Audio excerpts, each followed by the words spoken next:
अच्छा, आज हम पढ़ेंगे ऑप्स और गायनी। लिखा हुआ है हर्पीस सिम्प्लेक्स वायरस जो है उसकी अगर किसी को प्रीवियसली इन्फेक्शन आया तो हम उसको ट्रीट करेंगे एट 36 वीक्स। एसिम्प्टोमेटिक बैक्टीरिया हो तब भी हम बैक्टीरिया है क्योंकि वो हमारे पास प्रेगनेंसी में बहुत ही ख़तरनाक कंडीशन है तो हम उसको ट्रीट करेंगे सेफ्लेक्सिन अमोक्सिसिलिन से, नाइट्रोफिरेटोन, फॉक्सीमायोसिन सही है, जैसे यूटीआई को करता है। सेकेंडरी एमेनोरिया है तो हम पेशेंट को क्या करेंगे, ठीक है, जो है ना ग्रेटर देन 6 मंथ्स या फिर ग्रेटर देन 3 साइकिल्स, ठीक है।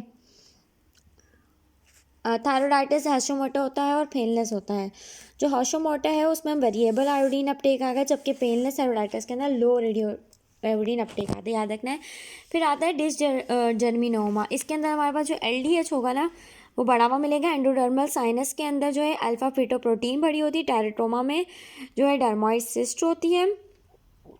कोरियोकार्सिनोमा बीटा एसिजी बड़ा होता है।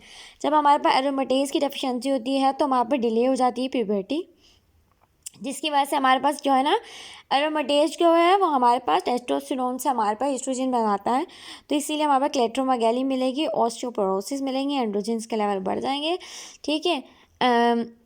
एरोमेटेज जो है कन्वर्ट कर रहा है टेस्टोस्टेरोन से एस्ट्रोन में, टेस्टाडायोल में, ठीक है। जब भी हमारे पास एंडोमेट्रियल बायोप्सी की इंडिकेशन क्या होगी, जब भी हमारे पास ग्रेटर देन 45 की उम्र की औरत आ रही है और वो ब्लीडिंग के साथ आ रही है या पोस्ट मेनोपॉजल या अबनॉर्मल, तो हम एंडोमेट्रियल बायोप्सी करेंगे, ठीक है। 3 चीज़ें करनी पड़ती हैं, कोलोस्कोपी, एंडो सर्वाइकल क्यूरेटाज और एंडोमेट्रियल बायोप्सी। 3 चीज़ें हमें करनी पड़ेंगी। लेस देन 45 में हम देखेंगे कोई रिस्क फैक्टर है, इस वजह से ब्लीडिंग हो रही है, obesity, innovation, failed medical management या लेहान सिंड्रोम है। ग्रेटर देन 35 में हम देखेंगे कि अगर हमने पैप स्मेयर किया और उसमें एटिपिकल ग्लैंडुलर सेल आए तो हम एंडोमेट्रियल बायोप्सी करेंगे। अच्छा, इसके बाद हमारे पास नेक्स्ट है कि हमारे पास जो सिस्ट होती है ना वो कैल्सिफिक है, हाइपरकोइक जो होती है वो डर्मोइड सिस्ट होती है, ठीक है। अगर हाइपर हो कोई, याद रखना PID में हमारे पास फीवर होगा, जबकि जो हमारे पास है पेल्विक इन्फ्लेमेटरी, जबकि सर्विसाइटिस के अंदर कोई फीवर नहीं होता है। ब्रेस्ट सिस्ट क्या होती है, सोलिडेटरी, वेल समटाइम मोबाइल मास होता है, प्लस माइनस हो सकता है कि कोई टेंडरनेस हो भी सकती, नहीं भी, लेकिन ये ग्रेटर देन 30 में होती है और सॉफ्ट होती है। जबकि जो फाइब्रोसिस्टिक चेंजेस, जबकि फाइब्रोएडिनोमा होता है वो लेस देन 30 में यंग में होती है, फर्म होती है, प्री मेनोपॉजल साइक्लिक ग्रोथ करती है, ठीक है, हार्ड होती है। जबकि फाइब्रोसिस्टिक क्या होता है, इसमें मल्टीपल डिफ्यूज न्यूड्यूलोसिस्टिक होती है, cyclic pre menopause menstrual. Genito urinary syndrome और मेनोपाज क्या हो गए, इसमें हमारे पास क्या होता है कि सब चीज़ों की ग्रोथ रुक जाती है, जिसकी वजह से UTI जैसे सिम्टम्स आते हैं, हम यूरिन कल्चर करवाते हैं। अच्छा, इसके अलावा मैंने क्या लिखा है कि PID के लिए हम लोग क्या क्या ड्रग देंगे। CD से याद क्या है कि IV हम या IM देंगे, हम सेप्रोफ्लॉक्सासिन या डॉक्सीसाइक्लिन हम हमेशा ओरल देंगे,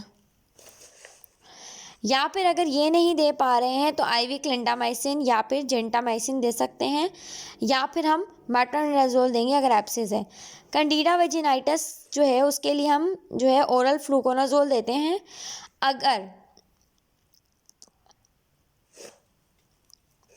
ठीक है, लेकिन अगर प्रेग्नेंट है तो हम उसको वजाइनली देंगे। प्राइमरी हेमोनोरिया है उसे कहते हैं जिनमें हमारे पास ग्रेटर देन 15 हो with normal secondary structures.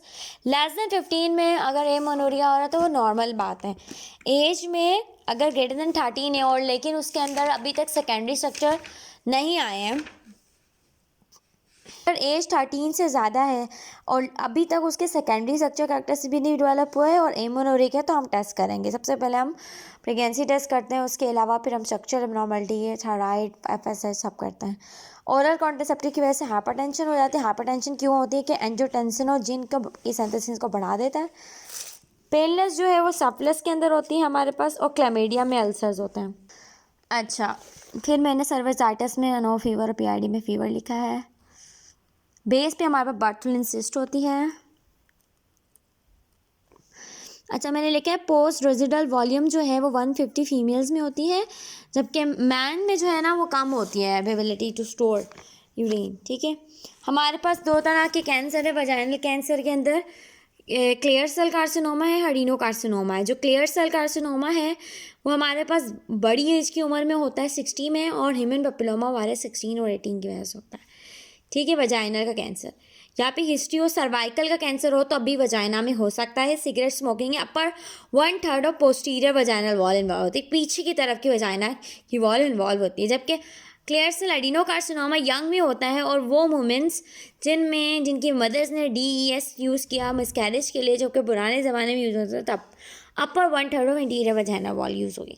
Clinically हमारे पास फीचर्स क्या होंगे? पेशेंट जो है वजाइनल कैंसर के साथ जो है vaginal discharge, postmenopausal bleed, irregular mass ulcer on vagina होंगे, डायग्नोसिस बायोप्सी। अगर किसी औरत को जो है या किसी भी लड़की को, वुमेन को नाइट स्वीट्स, अगर नाइट स्वीट्स हो, इंसोमिया हो, इरेगुलर मेंसेस हो, तो हम मेजर करते हैं FSH और TSH। ठीक है, हमें चेक करना है कि उसको जो है ना प्री मेच्योर ओवेरियन सफिशिएंसी तो नहीं है। अच्छा, HPV टेस्टिंग कब करते हैं? हर 3 साल बाद करते हैं, 21 साल से ज़्यादा की उम्र में। या फिर को टेस्टिंग करते हैं 5 ईयर के पीरियड के गैप के साथ, एज 30 से ज़्यादा पे।